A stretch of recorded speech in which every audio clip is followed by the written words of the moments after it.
Hello, Chicago. Welcome back in to Chi-Town Weekly here on IE Sports Radio, your direct feed for all that is sports. Got a ton lined up on the show for you this evening. This is it. This is draft week. Come Thursday night, we will see what Ryan Poles and Ben Johnson have cooked up and lined up for the Bears. I have my thoughts. I have my ideas. We're going to go through that. We're going to get you prepped. We'll hear from you as well. Let me know who you want to see the Bears taking. Then we had baseball this morning with the White Sox. The White Sox finishing up a 4-game set out in Boston, wrapping up on a Monday. First of all, it was a game played in the morning. Second of all, it was wrapping up a set. What kind of weird Rob Manfred is this anyway? We'll discuss that. Are the Cubs the best team in Major League Baseball? There's a couple things that are pointing to yes on that front. We will discuss those. And then the Bulls. That was disappointing last week. The third time was not the charm for the Bulls in the play-in tournament. How on earth do we fix these guys? All that and more coming up right now on Chi-Town Weekly. Do not go anywhere. Let's have some fun.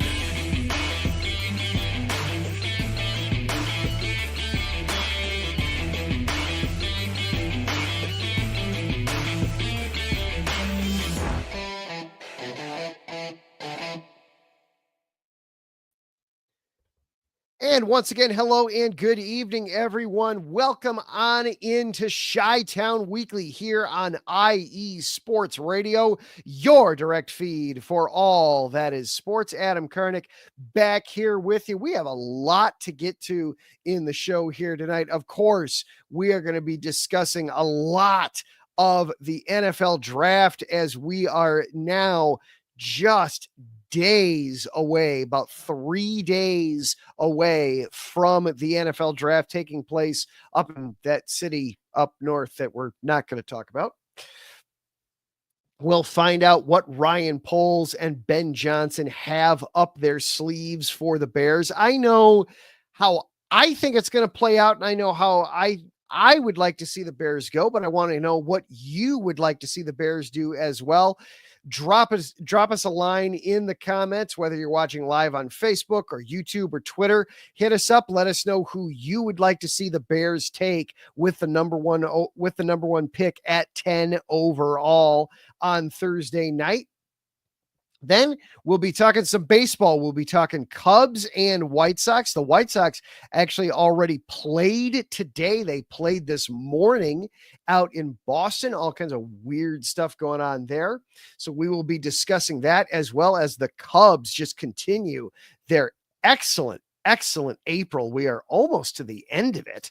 So we've got that to go through, and then the Bulls just continue to disappoint. Is there any hope or any good future in sight for this franchise? So lots to get to, not a whole lot of time to do it. This is Chi-Town Weekly here on IE Sports Radio, your direct feed for all that is sports. We'll be right back after this.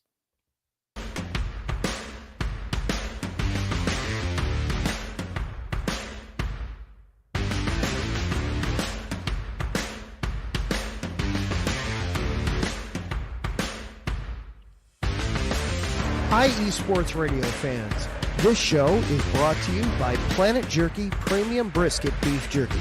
Planet Jerky is the official jerky of the 2022 California League champion Lake Elsinore Storm, single-A affiliate of the San Diego Padres.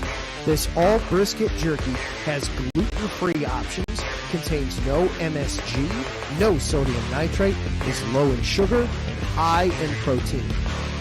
Go to their website at planetjerky.net and follow them on Instagram at Planet Jerky. Planet Jerky, the jerky that's on a whole other planet.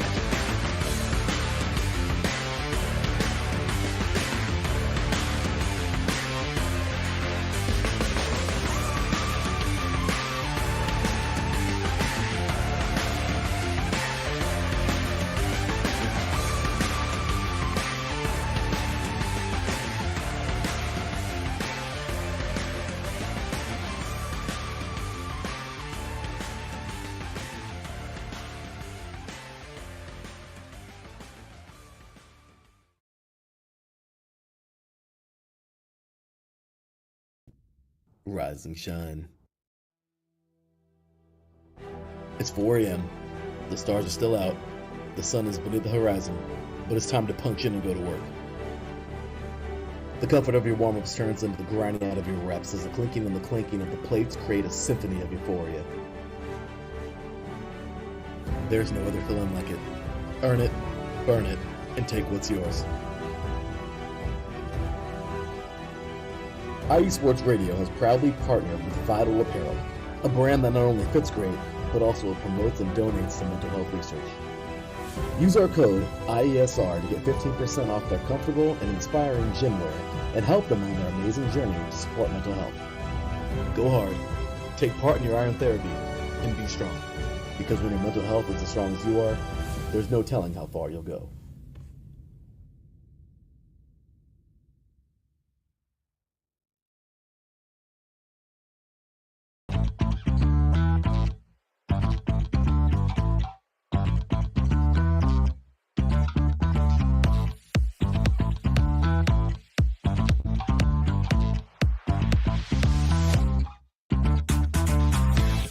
Hey there, IE Sports Radio fans. Be sure to check out our sponsor, Seal the Deal Wax Seals by Cecilia B. You just finished your very own wedding or baby shower invitations and you're looking for that extra special touch? Maybe you just wrote a letter to a relative or a friend and you want to add to their smile when they receive it. Then seal the deal with Cecilia's handmade sealing wax stamps for your invitations, letters, and gifts. You bring the deal, we'll bring the seal. You can find them on Instagram at sealthedeal_wax stamps and on Facebook, Seal the Deal Wax Seals.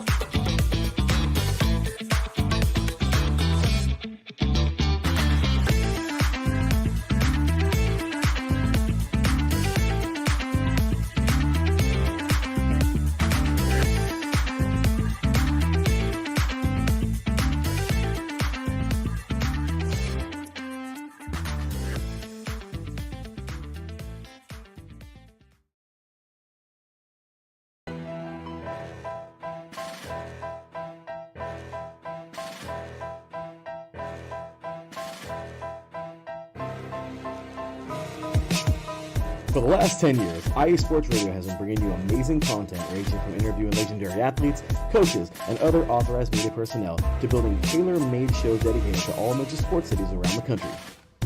Make sure to follow us at IE Sports Radio on X, Instagram, Facebook, TikTok, and YouTube to keep up with the latest in sports and with all of our shows. Also, make sure to check out our daily updated website at iesportsradio.com. At iesportsradio.com, you can see our daily show schedule and check out all of our show pages with personal bios to learn a little bit more about each of our awesome hosts. In addition to our show pages, you can catch the IE Sports Radio blog, Hall of Fame, Fans of the Month page, and our merchandise shop including t-shirts, tank tops, caps, long sleeves, hoodies, and more. For now over a decade here at IE Sports Radio, we've continued to be by the fans, for the fans, and we thank you all for your support and for making IE Sports Radio your direct feed for all that is sports.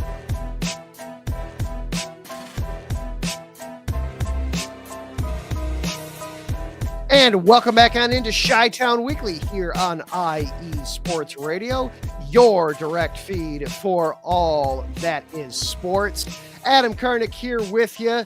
Glad to be back. Glad that you are here with us. Got a lot lined up for the show. Thank you to each one of our sponsors as well. Planet Jerky, Premium Brisket Beef Jerky, Vital Apparel, Seal the Deal Wax Seals, and then, of course, IE Sports Radio for providing the platform. You saw how to follow along with IE Sports Radio there on all the social media platforms. This show is also available for you on Twitter. We are at IESRC, or you can follow along with me personally. I am at Adam_Karnick. And if you are watching the show live tonight, either across Facebook or YouTube or Twitter, drop us a comment, drop us a line, let us know that you're here. Taryn Rodriguez is here. Good evening. Good evening, Adam. Have an awesome show. We're going to do our best. Larry B is here. Well, if it isn't me, yeah, Larry was very nice and allowed me to sit down and do a long form version of this next segment that we're basically going to do right here and right now. On 3 and Out over the weekend, we went down to Taryn, Larry, Mike, Pat, and myself. We went around the horn and mocked out the entire first round of the NFL draft. All 32 picks, all 32 teams. That was one of the things that makes this draft kind of unusual, remarkable, a little bit different, is that for the first time in quite a while, nobody has multiple picks.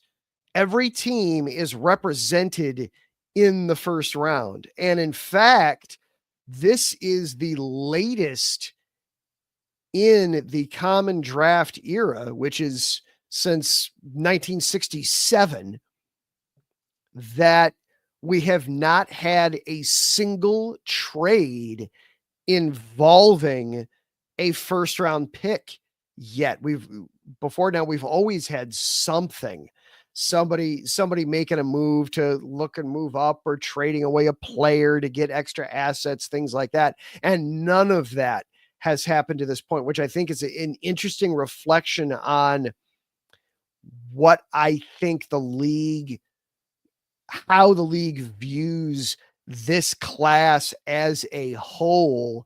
It is a good, not great class. There's a lot of really good football players in it, but I don't think the teams are looking at this and saying there's a whole lot of blue chip players in it, that there's a whole lot of, oh man, this is a can't miss guy. That's a can't miss guy.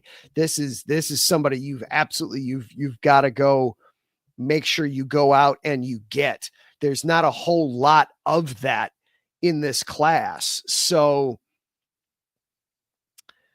I'm going to let you know who I think the Bears are going to be taking. I know that you guys have opinions on that as well. Feel free to leave them in the comments across Facebook, YouTube, or Twitter. Let me know who you think the Bears either should take at 10 or who they will take. If it's two different people, let me know what you're thinking, how you're lining up for it.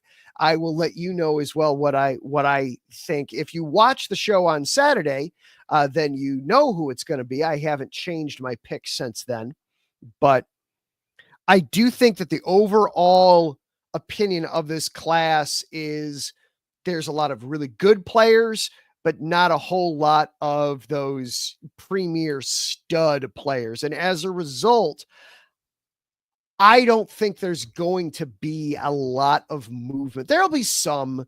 There will be some teams making moves. There will be teams looking to take a guy here, to move up a few spots, to take a guy here or there. But I don't think on Thursday we're going to necessarily see a lot of action. I don't think we're going to see teams moving up 7, 8, 10 spots to come up and get a guy. I think you're going to hear that a lot of general managers were okay moving down, but nobody was willing to move up to get anybody. I think that's going to be an overriding theme of this draft. So what do I think the Bears themselves are going to do? Well, first of all, I have a caveat. I'll put it out there that I have the first round going thus. The first 9 picks going as such. I think Cam Ward goes to Tennessee, number 1 overall. Then I think you see Travis Hunter, Abdul Carter come off the board to the Browns and to the Giants. Then now I gotta pull it up. I had it off the top of my head and then I lost it. Will Campbell going forward to the Patriots. So I think Campbell will be off the board. I think Mason Graham is going to be off the board by the time the Bears pick. Ashton Genty, I know, is a very popular pick for the Bears. I think Ashton Genty is going to be off the board. I also have Tyler Warren, Jalen Walker, and Shedeur Sanders off the board by the time the Bears pick. So I think, first of all, there's not going to be a whole lot of incentive for any other team to move up a whole lot. Maybe you could see somebody like the Colts being willing to move up from 14 to 10 to make sure that they get Colston Loveland, the tight end out of Michigan. And if they do, take it. Absolutely. I'm fine with taking a trade back like that to see about getting some extra picks. I don't like the idea in general of the Bears moving up.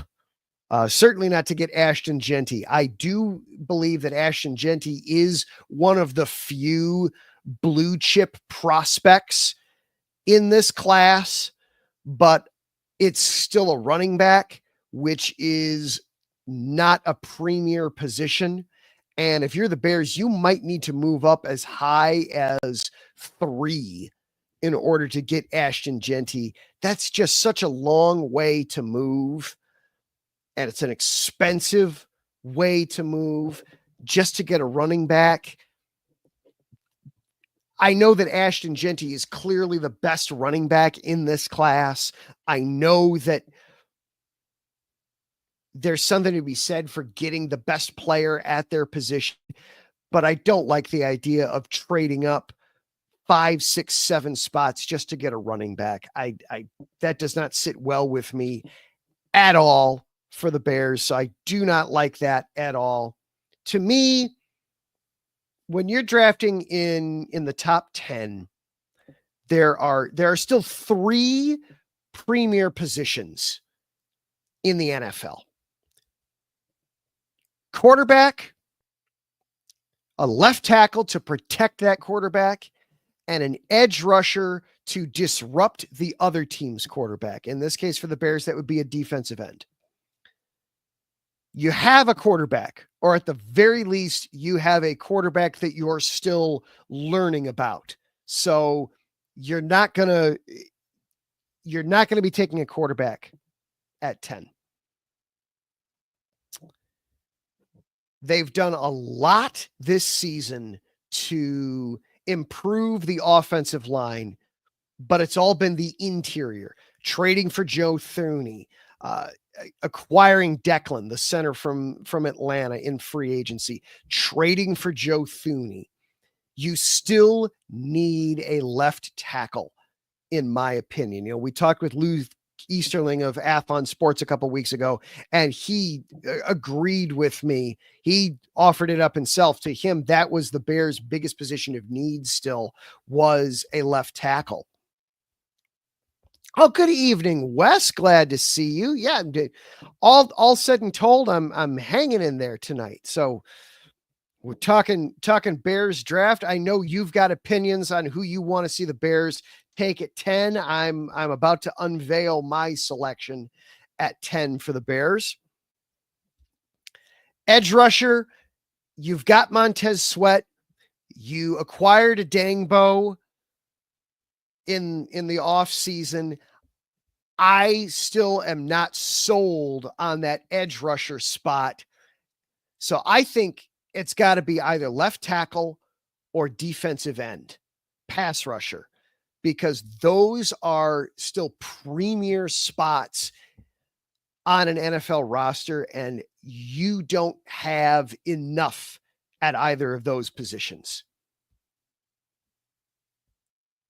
So, and those are positions that you just can't get anywhere near the same value for later on.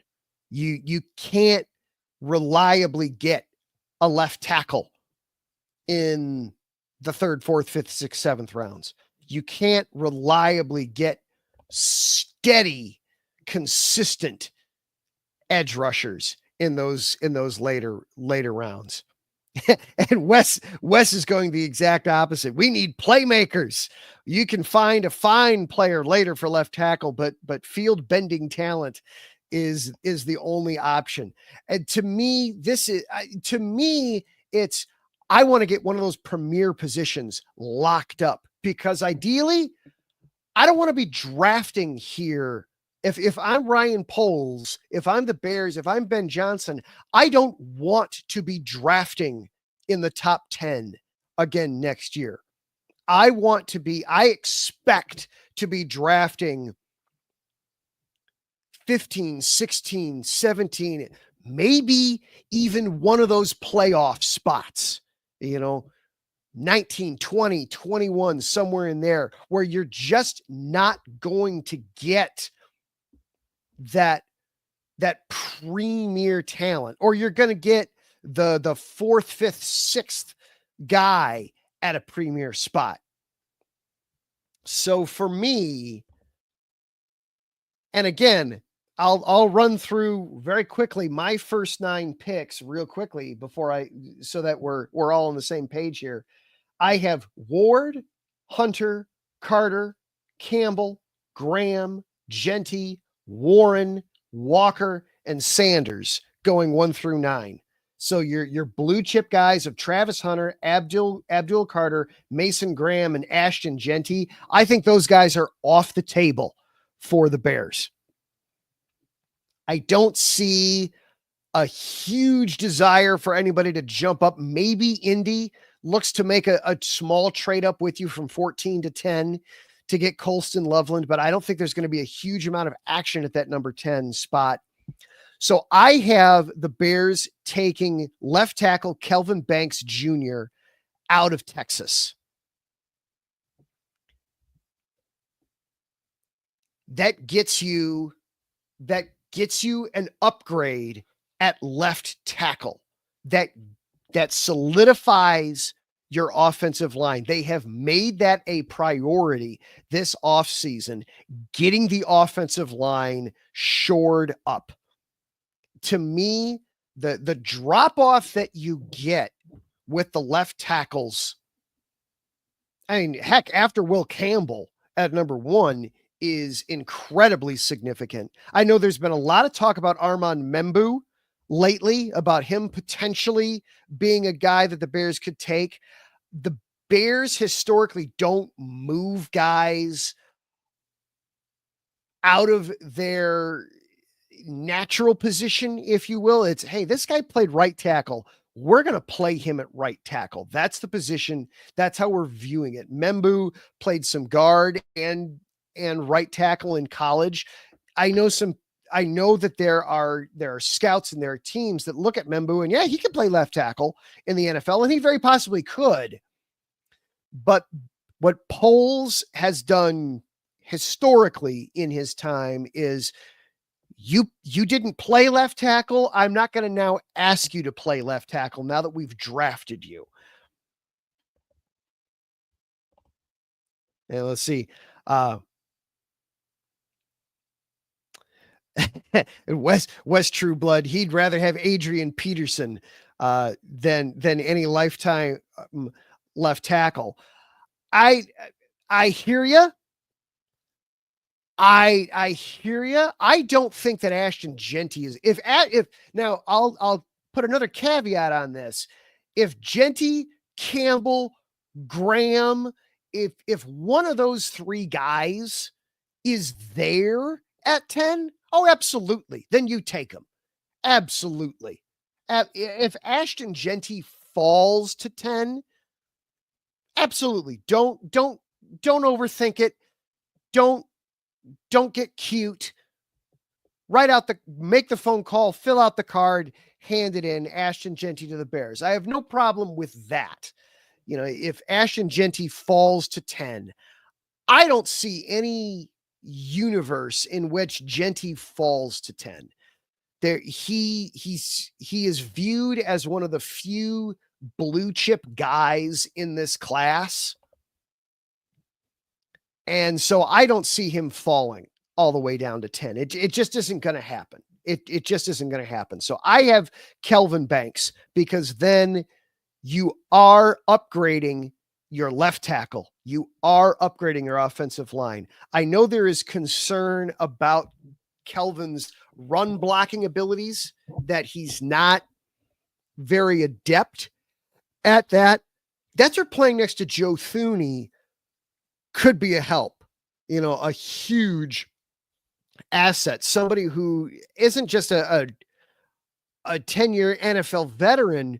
He's played left guard and left tackle and could be a terrific mentor for Kelvin Banks and just help fine tune and refine that game and help him grow and develop. But to me, it is all about getting a premier spot taken care of at 10, because hopefully you're not drafting here again. Come this time next year, I think the Bears are going to be drafting in the mid-teens somewhere, hopefully even later than that. But I think the mid-teens, 15, 16, 17, 18 is completely reasonable to expect from this team. And in which case it's going to be really hard to get one of those premier spots shorn up. You can get running back shored up in this class and get some terrific value, some terrific players. One of the guys from Ohio State, Henderson, could very possibly be there at 39 or 41. So you could get that spot taken care of. If running back was literally the only thing you needed, then I'd entertain the idea of trading up for Ashton Genty. But you need left tackle. You need safety. You need depth.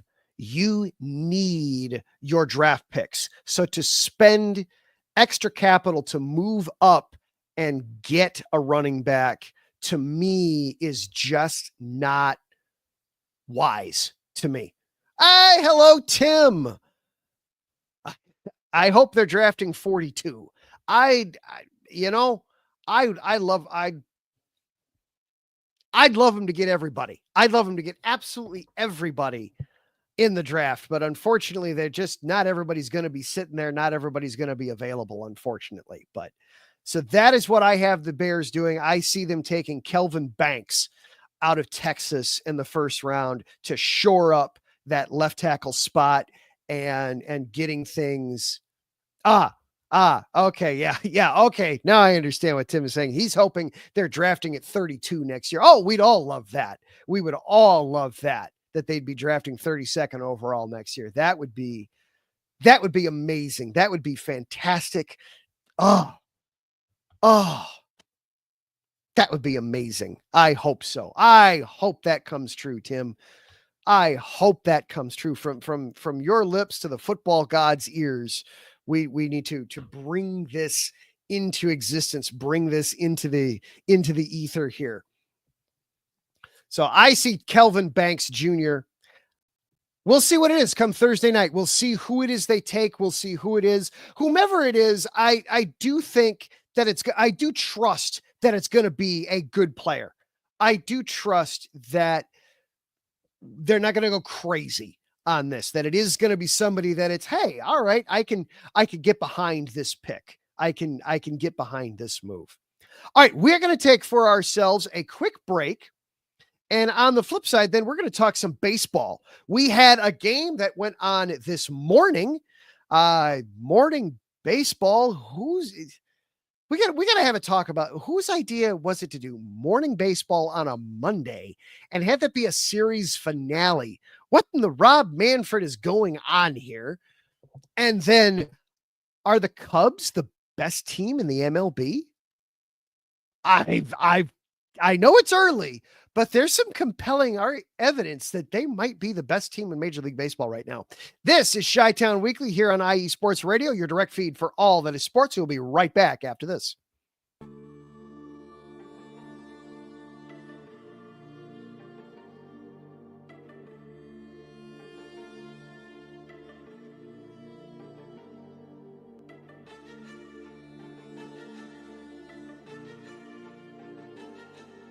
Are you a Tar Heel, Blue Devil, Demon Deacon, or maybe even a Gamecock? Do you cheer for the Panthers, the Canes, the Crown? In check out the Carolina Sports Update every week with me, Neil Curtis, to get the latest and greatest on all the sports action in the Carolinas. We'll be talking pro sports, ACC and SEC football, basketball, baseball, and everything in between. We'll even talk a little Formula One racing now and again. So, for the best hour of Carolina sports coverage, catch me each week on Carolina Sports Update with Neil Curtis, right here on IE Sports Radio, your direct feed for all that is sports.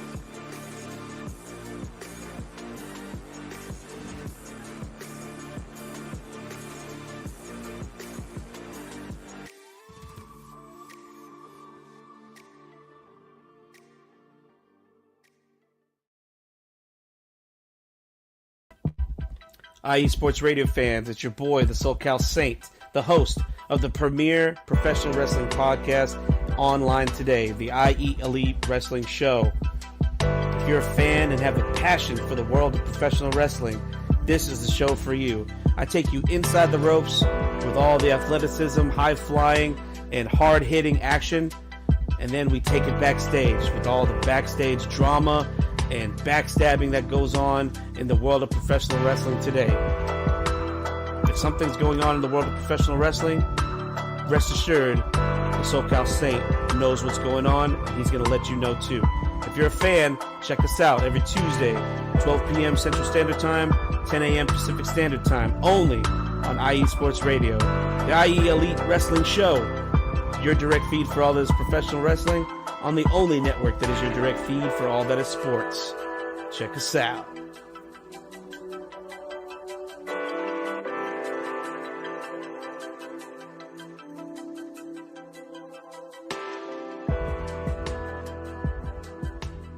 And welcome back on into Chi-Town Weekly here on IE Sports Radio, your direct feed for all that is sports. I am your host, Adam Karnick. So glad that you are here watching live with us across Facebook, YouTube, and Twitter. Be sure that if you are watching live on YouTube, you subscribe to the channel IE Sports Radio. That way you don't miss a single episode of this or any of the other shows on the network. Click that little bell, you hear the ding, and then you always know when something's going on with the station. So the White Sox played a game this morning against the Boston Red Sox. Monday morning baseball. I don't like it. I'll just put it that way right out of the gate. And it did not go very well for the Sox. Go figure. Gee, you know, the White Sox lost a game. What else is new? That's par for the course for the White Sox this year, though. They did, you know, they have at least won a series this season, at least. We'll give them that after getting swept by the A's last week. What in the world? What the Sox went up 1-0 in the early part of this game, but then fell behind 4-1 before finally falling 4-2. Andrew Benintendi did get a home run in this game, so they've at least got that going for them. And as Tim points out in the comments, yes, it is Patriots Day. You've got the Boston Marathon, so you've got reasons there for it. It's still, I don't like it. Monday morning baseball, and to finish up and wrap up a series on a Monday morning. It just, all of that is just, it feels wrong and weird and bad. And then too, it means that the White Sox get put into a national spotlight, which is just never a good thing. That is never a good thing to have them featured in any way, shape, form, or fashion. To have the White Sox be featured. So I don't like that at all. I'd be having words with Commissioner Manfred about that, but all right, that's a Boston thing. I guess I don't have to like it. There's a lot of things I do like about Boston, but Monday morning baseball is not one of them. So the Sox lose today 4-2 in Boston. They dropped 3 out of 4 in the series. They now stand at just 5-17 on the season. They now get to head up north. They go to face the Twins this week for a 3-game set up in Minneapolis before then heading out to Sacramento to take on the A's this weekend to finish that up. Then they'll be off a week from tonight. So are they going to get to 7 wins by the end of this month? Maybe. I'll put it right at 7 for the White Sox. I say they win 2 more games this month, and that's where it's going to be. Fortunately, however, there are 2 baseball teams in town, and the other one, oh my goodness, the Cubs. The Cubs. Yes, they lost yesterday. You know, they had an opportunity to sweep the Diamondbacks. They did not get it done. But the Chicago Cubs, what a start to the year they are having. Just another outstanding week overall. They lost last Monday 10-4 to the Padres, but then followed that up with a win in the series, or excuse me, not a win in the series, but a win in San Diego, the first team to beat the Padres in San Diego this season, and then came home and took 2 out of 3 from the Diamondbacks.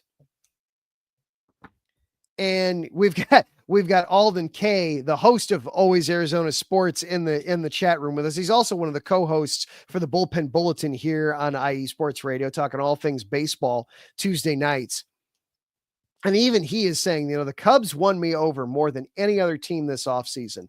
They are playing amazing baseball, even when they've had a tough schedule to start the year. Yeah, this schedule has been brutal for the Cubs, and it's not going to get any easier. They've got the night off tonight, but then they have 2 against the Dodgers to finish that up. Then they have the Phillies coming into town this weekend for a 3-game set. And then it finally gets calmed down from there. But you're talking between March and April, you play your entire set with the Dodgers, your entire season set with the Diamondbacks, your entire season set with the Padres, and you're taking on the Phillies at one point in there. As Tim puts it in the chat room as well, that, you know, the Cubs are 9-9 against the NL West. You know, they also face the Rangers in there this, you know, it's easy to forget that, oh yeah, they've had a 3-game set against the Rangers too. For the Cubs to be sitting here at 14-10 here on April 21st, and yes, my mother points out that it's the day before my birthday, for the Cubs to be 14-10, hi mom, to be 14-10 with a record like that at this point in the season, this is incredibly impressive. And I do want to talk a little bit about that crazy game Friday afternoon at Wrigley. Sorry, Alden. I know this is gonna hurt a little bit, and I apologize to you up front. This is one of the most insane baseball games you will ever see played anywhere by any team at any level. Heading into, at the end of 6, the Cubs were up 2-1 and had a decent shot of winning the game. At the end of 7, the Cubs were up 7-1 and had a 97% chance of winning the game. The Diamondbacks then scored 10 in the top of the 8th, putting the Cubs' chances of winning the game at just 4%. And then the Cubs turned around and scored 6 of their own in the bottom of the 8th to go back up 13-11 and ultimately win the game. That between the 7th and 8th innings of that game, you had 6 home runs, multiple grand slams. You had a base hit of every single kind. You had a home run of every single kind, solo, 2-run, 3-run, grand slam. That had never happened in a single game in Major League history. You saw that in the span of an inning and a half on Friday night. Alden agreeing. Game of the year, hands down. And it was actually, it was a pitching duel. You know, one of the strangest pitching duels you'll ever see, because, early on in the game, the starters, Colin Rea did very well early on in that game.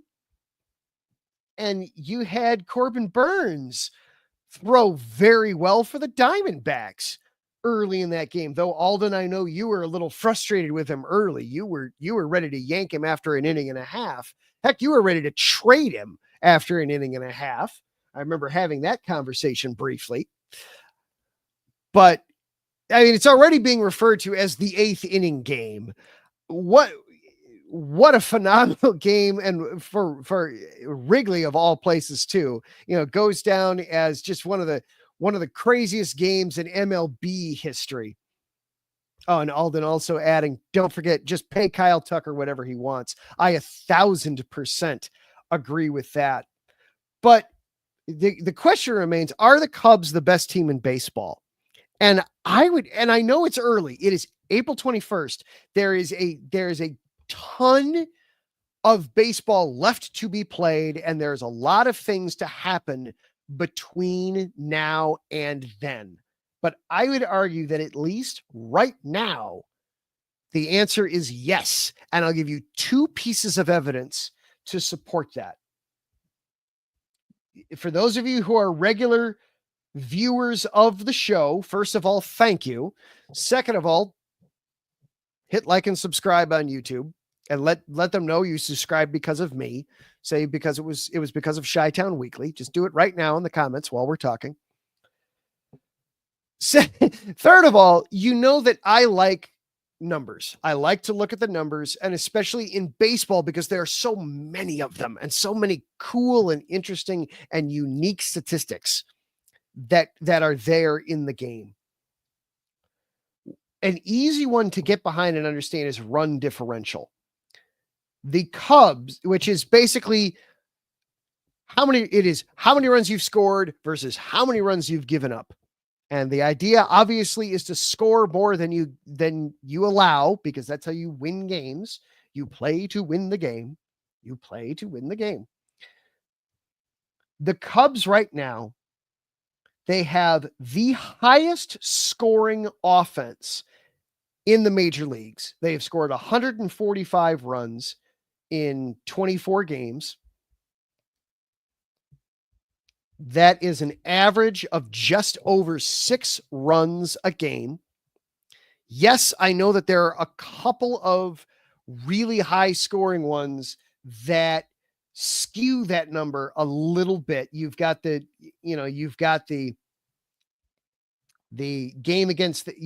game in Sacramento where they just absolutely torched the A's 18-3 game in Oakland. And then you had the game in Los Angeles where they won 16-0. I know that skews it, but you even taking that out of the equation at this point, the Cubs here domestically, since they have started the domestic regular season, and I'm double checking this to make sure I'm not forgetting a game, they have yet to be shut out in a game yet this season. So you're the best scoring team in baseball. And they've given up 104. They've given up 104 runs, which it's not the best, but there are teams, that have given up a lot more than that. It's actually the most in the Central. But when you're scoring as much as they are, you can afford to give up a couple runs. It leads to a run differential of plus 41, which is the best in baseball. So you are outscoring your opponents better than anybody else is at baseball, which is impressive enough on its own, but then especially when you take into consideration that schedule. Again, the NL West is playing with fire. You're already done with the National League West at this point. You are completely done with them.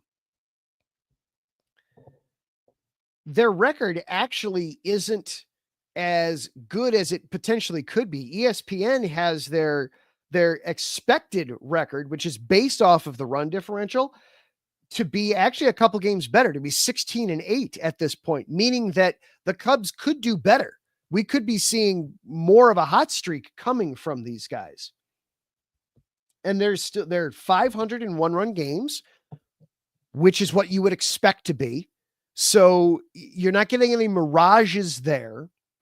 And they're 500 in extra inning games. Again, you would expect to be around 500 in those extra inning games. So what you're seeing from the Cubs is genuine. It's real. There's not any mirages here with their record. So they've got the best, they've scored, they're the best offense in baseball. They're the best run differential in baseball. One more piece of evidence for you for why I would argue that the Cubs are the best team in the NFL right now.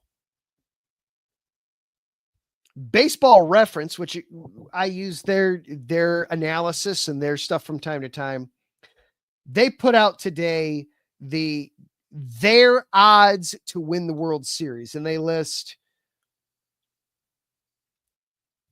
basically half of Major League Baseball on this list.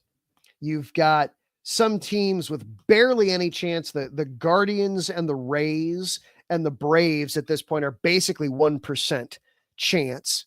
You play out the season 100 times from this point, they'll win it one time each on that list. The Cubs are currently the favorites to win the World Series at 17.6%. It's not quite 1 in 5, but it's better than 1 in 6. If you simulated the regular season from this point out 1,000 times, they'd win it 176 times in those simulations. The next closest is San Diego at under 14%, at 13.7%. That is a significant gap. I know 4% doesn't seem like much. That's a big gap. Again, if you simulated out the season 1,000 times, the Cubs would win the World Series 40 more times than the Padres would in those 1,000 simulations. That's not insignificant. And Alden brings it up, if the Cubs can address the bullpen by the trade deadline, they could really make a run for the pennant. They're not waiting for the trade deadline, Alden. I heard and read this afternoon, the Cubs are already looking at making a move. I had brought that up earlier, that a week or two ago, that if you're getting to the end of August and you feel like and you feel like hey, you got to make some moves, go ahead and do them now. Don't wait for the trade deadline. And we're seeing reports come across that from, some of them from some smaller outlets, but NBC Chicago is reporting it as well. The Cubs are acquiring left-handed pitcher Drew Pomerantz from the Mariners and as either a player to be named later, or some people are reporting it as cash considerations. Marquee is also reporting it. Ken Rosenthal is reporting it. So this is a legit report. You've got Drew Pomerantz coming in. Is he going to be the answer? I don't know. I don't know if he's necessarily going to be the answer for a left-handed reliever out of the bullpen, but good on the Cubs for not being idle and not being stagnant. And Tim commenting that, the reason the Cubs aren't 16-8 is because of their bullpen. And hoping that the starters go deeper into the game.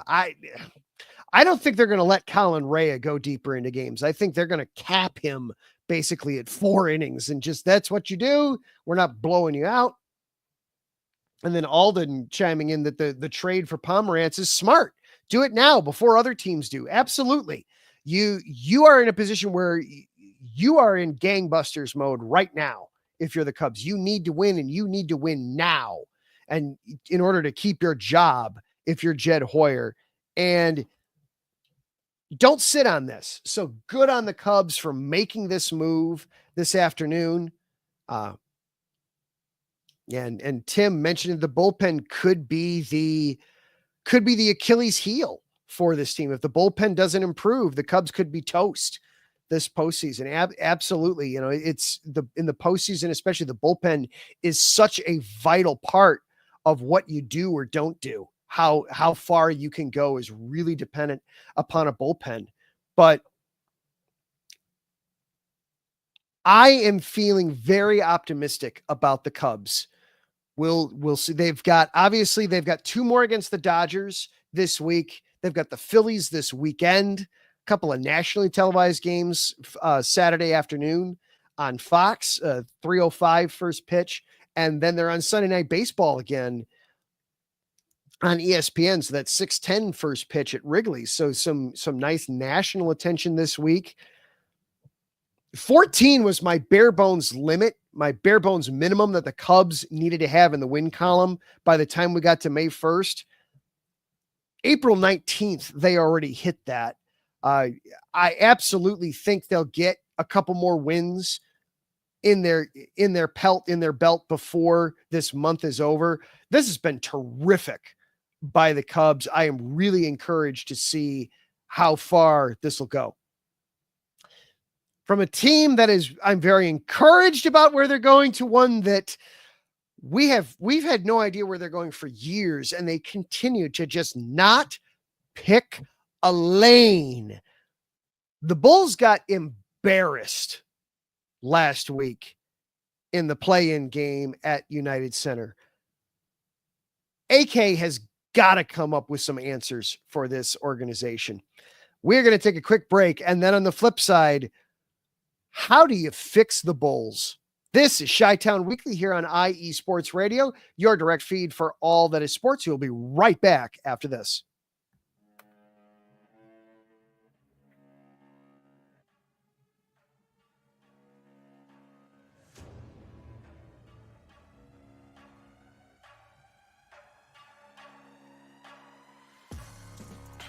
What's up, everybody? It's your boy, Big Mike from Indie Sports Nation.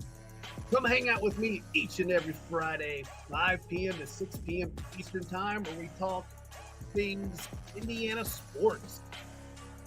We talk Colts, Pacers, Fever, Indy Ignite, and we dive into the college scene as well. Boilermakers, Hoosiers, Irish, Bulldogs, and every school in between. And we don't stop there. We'll sprinkle in some NHRA and cover the IndyCar series. From the turf to the hardwood to the track, we got you covered. Come hang out with your boy, Big Mike, each and every Friday, 5 p.m. to 6 p.m. Eastern Time. Indie Sports Nation, right here on IE Sports Radio, your direct feed for all that is sports.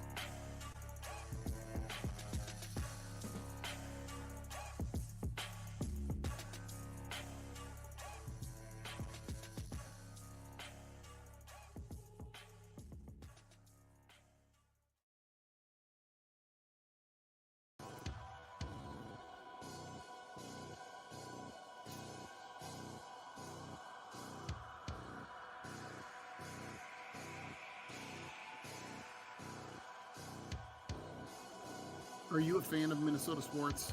Do you love the Vikings and hate the Packers? Are you a fan of the Timberwolves, Twins, Wild, Lynx, St. Paul Saints? Here on the Bold North Breakdown, we'll talk about all of those professional teams as well as all the college teams in the area. That's your basketball teams, football, hockey, volleyball, men's and women's sports alike. We talk about them all. Here on the Bold North Breakdown. Join me, your host, Glenn Ritter, every Thursday night at 7 p.m. Central to discuss all that is happening in the Minnesota sports scene. Here on IE Sports Radio, your direct feed for all that is sports.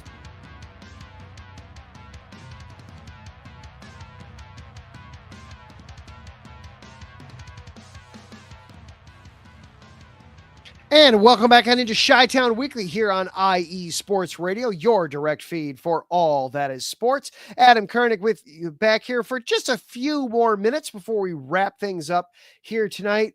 Lots of positive discussion we've been having on the show here tonight. Bears NFL draft talk, White Sox being the White Sox, but hey, okay, we can look past that. The Cubs maybe being the best team in baseball. But now we got to talk about something frustrating. The Bulls got absolutely torched last week in that play-in game. We were having the discussion last week that maybe this year would finally be the year that not only did they of course they wound up in the play-in, but maybe this would be the year where they'd get out of the play-in and they'd actually make the honest to goodness playoffs. We haven't seen that since 22 with the Bulls. And even then it was a quick first round exit. We thought maybe they'd been playing so well from March on. Their brand had gotten better. Their performance had gotten better. Maybe there'd be something there to put your hat on and get it to. You had all the stars aligned. You had Caleb Williams in attendance, throwing out autographed footballs before the game, hitting the upper deck of the United Center. Crazy throw. But then the Bulls took the court, and the Heat, for the third year in a row, knocked the Bulls out of the play-in tournament. And it wasn't even close. 109-90.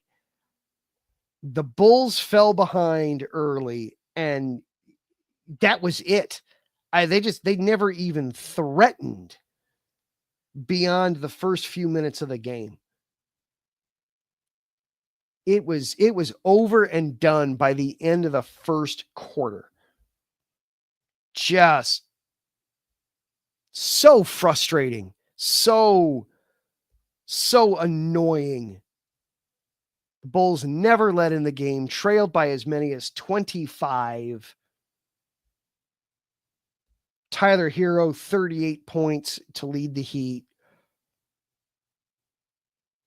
Josh Giddey scored 25 for you, but nobody else really gave you anything. Kobe White, just 5 of 20 from the floor. Vucevic showing you that he's just not somebody that can be a primary player for you anymore. So the Bulls get knocked out again. So how do we get out of this if you're the Bulls? They don't have any money to spend in free agency. They have a just barely better than 1% chance of getting the number 1 overall pick in this year's lottery. I think I saw it was a 1.2% chance of winning the lottery. They're currently right now, they would be 12. They might be able to move up a little bit there. They're realistically, though, they're going to be drafting further down. You're talking 8, 9, 10, some, at best, realistically.